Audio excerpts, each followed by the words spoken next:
Hello everyone, আজ একটুখানি বাইরে বেরোনোর ছিল, তাই আমি স্মৃতিকে ডেকেছিলাম। স্মৃতি তো ঠিক সময়ে এসে হাজির, কিন্তু আমারই এদিকে রেডি হওয়া হয়নি।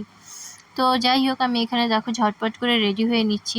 আচ্ছা, তোমরা আমাকে একটা কথা বলো, তোমাদের কি এরকম হয় যে তোমাদের ফ্রেন্ড সার্কেলে ধরো তোমরা কেউ কেউ ঠিক করলে যে কোথাও বেরোবে, আর সেখানে সবাই রেডি হয়ে টাইমে চলে আসে কিন্তু তুমিই পারো না? আমার সাথে জানো তো এটা প্রত্যেকবার হয়। আমি প্রত্যেকবার সবার কাছে বকা খাই, কিন্তু তাও কেন জানি না এই জিনিসটা আমার কাছে শুধরোই না। আর এই যে স্মৃতিকে দেখো, এ তো বরাবর টাইমে এসে মানে বসে থাকে। আমি ওর কাছেও বকা খাই, আবার বাড়ির লোকের কাছেও বকা খাই, কী যে করি। যাই হোক, আর এনাদের দেখো, এরা এখন আরামসে ঘুমাচ্ছে, তারপরে 11টার পর থেকে এদের আবার মিটিং শুরু হবে।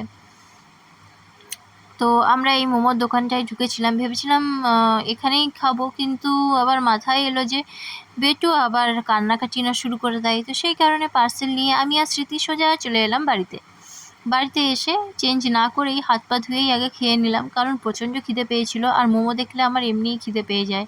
কে কে আমার মতো আছে কমেন্টে জানিও। আর হ্যাঁ, তোমাদের কার কার কোন মোমোটা বেশি ভালো লাগে সেটা জানিও তো। আমার কিন্তু বরাবরই চিকেনের স্টিম মোমোটা আমার ভীষণ ভালো লাগে। আর ফ্রাইটা ভালো লাগে, বাট অতটাও নয়, স্টিমটা বেশি ভালো লাগে। সো যাই হোক, দেখো এখানে আমি মোমোগুলো সব মোমোর প্যাকেটগুলো নামিয়ে নিচ্ছি, এরপরে সাজিয়ে নিয়ে সোজা খেতে বসে পড়বো। আর স্মৃতিও বাড়ি যায়নি, ও বলল এখানেই খাবে, তাই আমি ওরগুলোও একটা প্লেটের মধ্যে সার্ভ করে নিয়েছি। আর এখানে দেখো, আমি হচ্ছে সবার প্রথম টেস্ট করছি কোনটা কেমন খেতে। যাই হোক, আমার বাড়ির গিনিপিগ মানে এই দিনের জন্য আমিই ছিলাম। তো চলো আমরা খাওয়া দাওয়া করে নিই। তো জানিও কার কোন মোমোটা বেশি পছন্দর।